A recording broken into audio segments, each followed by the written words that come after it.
ঈদে মিলাদুন্নবী অনুষ্ঠানে তিনি অনেকটা উৎফুল্ল থাকেন। যদিও দয়াল নবীর মহব্বতের ফায়েজ তার দিলে সর্বদা উপস্থিত। প্রথমেই লক্ষ কোটি কদম বুঝে নেলাই আমার মহান মুর্শিদপুরি বাবাজানের কদম মোবারকে। সকল জাকের ভাই বোনদের প্রতি আমার ভক্তিপূর্ণ সালাম। আসসালামু আলাইকুম ওয়া রাহমাতুল্লাহি ওয়া বারাকাতুহু। যে সকল অনুষ্ঠানে খাজা বাবা অধিক গুরুত্ব দিয়ে থাকেন, খাজা বাবা মুর্শিদপুরি মাদ্দাদিল লুহুলারি আহলে সুন্নত ওয়াল জামায়াতে আকীদা পোষণ করে থাকেন। বিশ্বের সমস্ত আউলিয়াদের মতো তিনি পূর্বসূরীদেরকে যথার্থ মর্যাদা দিয়ে থাকেন। নকশবন্দি মুজাদ্দেদিয়া তরিকার ৩৭তম খাস প্রতিনিধি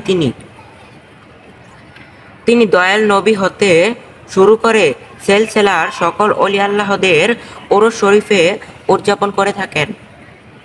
অনেক ওরস অনুষ্ঠান ঘরোয়াভাবে করে থাকেন, অনেক ওরস অনুষ্ঠান জাকেরদের দাওয়াত দিয়ে উদযাপন করে থাকেন। বিশেষ গুরুত্বের সহিত তিনি বছরের 4টি অনুষ্ঠান করে থাকেন। প্রথমত, দয়াল নবীজির আবির্ভাবের দিন তথা 12ই রবিউল আওয়াল ঈদে মিলাদুন্নবী অনুষ্ঠান উদযাপন করে থাকেন।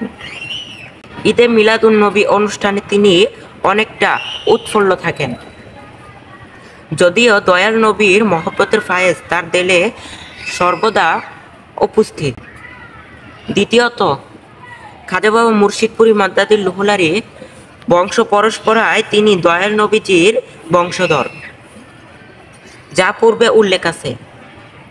তিনি পবিত্র আহলে বয়াত। তিনি মিলাদুন নবীর পর তিনি পবিত্র আশুরা তথা ইমাম হুসাইন রাদিয়াল্লাহু তাআলা আনহু শাহাদাত দিবসকে অধিক গুরুত্ব দিয়ে থাকেন। খাজা বাবাকে পবিত্র আশুরা দিবসে রোজাদার অবস্থায় ইমাম বংশের মহব্বতের যতটা কাঁদতে দেখেছি, অন্য কোনো অনুষ্ঠানে ততটা শোকাহত বেকুল হতে দেখিনি। তৃতীয়ত, খাজা বাবার মাসুক পীর পিতা হজরত আল্লামা শাহ সুফি কাউমে রহনামা খাজা শম্ভুগঞ্জি রহমাতুল্লাহ আলাই এর উফাত দিবসকে তিনি পবিত্র ঈদে মিলাদুন নবী ও পবিত্র আশুরার পর অধিক গুরুত্ব দিয়ে থাকেন। 30শে আশ্বিন আসলে খাজা বাবা মুর্শিদপুরীকে শোকে মুখমান হতে বহুবার দেখেছেন। মাসুকের প্রতি আশিকের কতটুকু আদব মহব্বত থাকা প্রয়োজন, খাজা বাবা মুর্শিদপুরীর জীবন থেকে তার শিক্ষা নেওয়া যায়। চতুর্থ, খাজা বাবা মুর্শিদপুরি মাদ্দাদিল লুহুলারি প্রতি বছর একবার করে পবিত্র ওরস অনুষ্ঠান উদযাপন করে থাকেন। মূলত তার দাদা হুজুর খাজা বাবা এনায়েতপুরী রহমাতুল্লাহ আলাই ও তার আব্বা হুজুর শম্ভুগঞ্জি রহমাতুল্লাহ আলাই স্মরণে ওরস অনুষ্ঠান করে থাকেন। তাছাড়া দয়াল নবীজি তার আহলের বয়াত বিশ্বনবীর সহধর্মিনী সাহেবে কেরাম বিশ্বের সকল নবী রাসূল পীর আউলিয়াদের প্রতি উক্ত অনুষ্ঠান থেকে সোয়াব নজর পৌঁছায় থাকেন। খাজা বাবার সকল মুরিদানদের বৎসরে উক্ত 4টি অনুষ্ঠানে যোগদান করা আবশ্যক। দুনিয়াদারির ফাঁকে উক্ত 4টি অনুষ্ঠানে যোগদান করে মুজাহাবের খেজমত করলে অশেষ কল্যাণ লাভ হইবে ইনশাআল্লাহ। বড় দাদি পীর আম্মা গুলেনুর রহমাতুল্লাহ আলাই এর উফাত দিবস 2য় রমজান।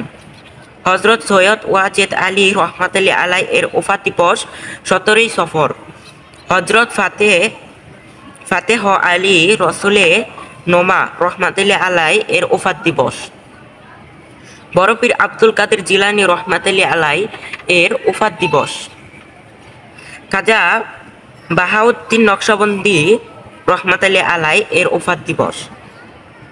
সালামান ফার্সি রাদিয়াল্লাহু তাআলা আনহু এর উফাত দিবস। আরও বিশিষ্ট আউলিয়াদের উফাত দিবস খাজা বাবা গুরুত্বের সহিত উদযাপন করে থাকেন। যদি আমার কথায় কোনো ভুল বেদিবি হয়ে থাকে তাহলে বাবাজানের কদম মুবারকের দিকে তাকিয়ে আমাকে ক্ষমা করে দিবেন এবং আমার জন্য দোয়া করবেন। এই ভিডিওটি বেশি বেশি শেয়ার করে অন্যান্য জাকের ভাই বোনদেরকে দেখার সুযোগ করে দিবেন। সকল জাকের ভাই বোনদের প্রতি আমার ভক্তিপূর্ণ সালাম রইল।